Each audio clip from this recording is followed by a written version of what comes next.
Our next important speaker comes all the way from Sweden, Mr. Ulf Boström from Gothenburg, Sweden. Mr. Boström is currently serving as the police inspector of Gothenburg city and is responsible for monitoring all the organizations in the city. He's a very close friend of the community and shares very positive views about the Jamaat. I would like to welcome him to our Jalsa Salana and request him to come and say a few words. Assalamu alaikum. Your Holiness, the Ahmadiyya-Muslim community, thank you for inviting me to Jalsa Salana. I'm standing here as a single police officer, but behind my back is the whole Swedish democratic police force. Like any other police in the world, we investigate crimes. If we take a murder, for example, when we catch that murderer, he will be punished. But during the investigation, if we find out that this murder was done by hate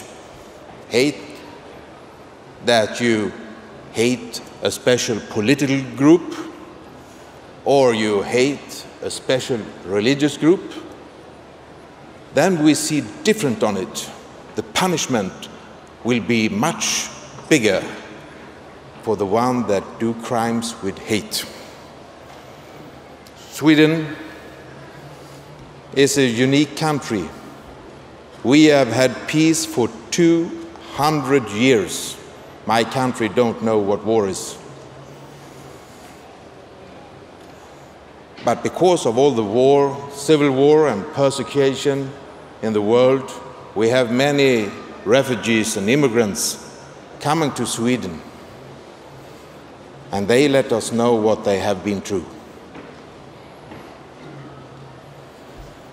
During these 200 years, we have developed democracy, human rights, and equality. The people, the refugees in Sweden, they come from all countries around the world, all colors, all cultural background. There is all political ideas from all the world, and there are all religions.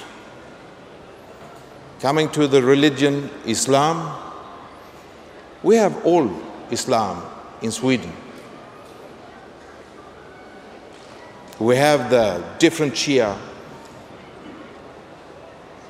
When we come to Sunni, we have Ahmadiyya, the different school of Sufi Islam, the moderate Muslims from Hanafi, Shafi, Maliki, and if we go to Hanbali, we have the different steps of Wahhabi, the political Islam from Muslim Brotherhood, and we have the terror groups in Sweden, yes.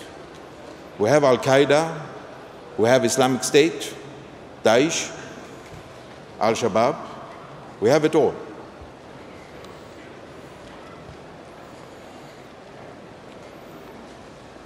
We have come to understand after a long time that Ahmadiyya is persecuted in their own country.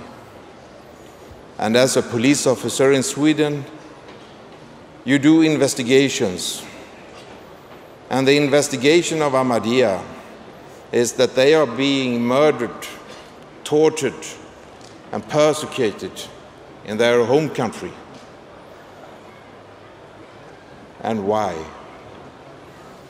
Because they see their religion in the Ahmadiyya way. And what has Pakistan done to help the Ahmadiyya? I have asked many Ahmadiyya, don't the police help you, the military, the government help you? No, the opposite. They have made criminal laws against Ahmadiyya. These laws are criminal. It is against international law. It is against UN conventions. And it is against human rights. And also it's against Swedish law, because if you do crime with hate, we will punish the person harder. So to call yourself a Muslim, or your mosque for a mosque, or pray openly, that is 3 years of prison and fine. That is not acceptable.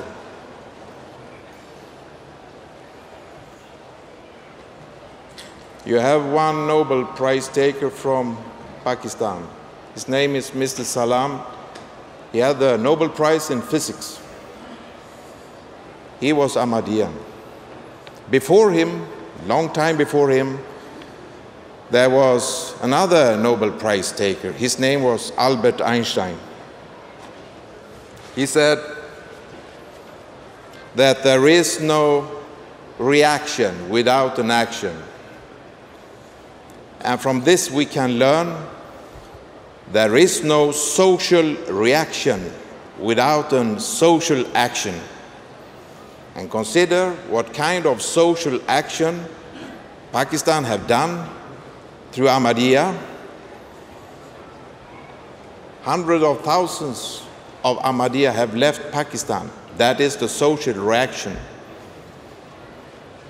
But what they did consider was that the Ahmadiyya outside Pakistan would flourish in 207 countries.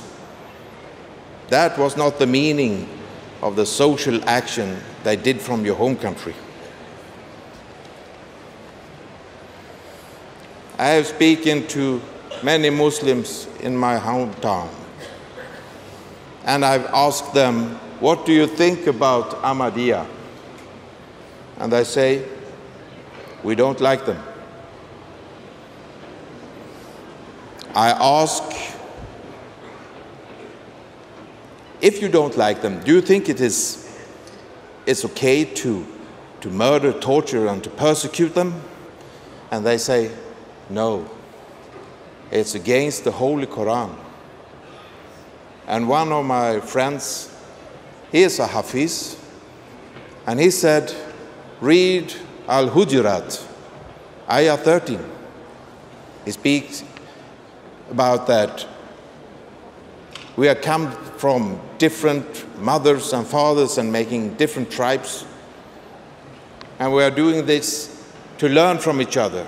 And when you read the undertext of that ayah, it says, the meaning of the ayah is equality among human beings.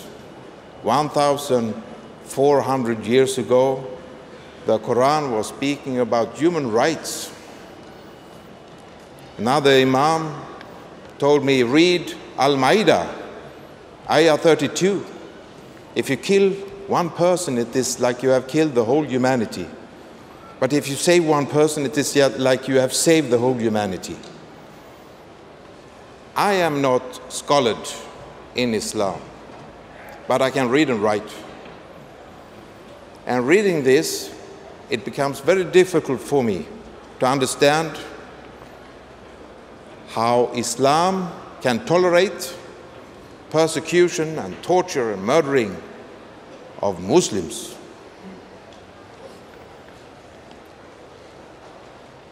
The Ahmadiyya have a social action, that is love for all and hate for none. And what happens with the social reaction? Here on this place, you have had many leaders from the world speaking about Ahmadiyya in a very good manner, in very good words. I just got a note, your time is out. I thank you, I thank Ahmadiyya, and I wish you really success in the future. Salam alaikum. Nare Takbir! Mr. Ulf Boström! Thank you very much.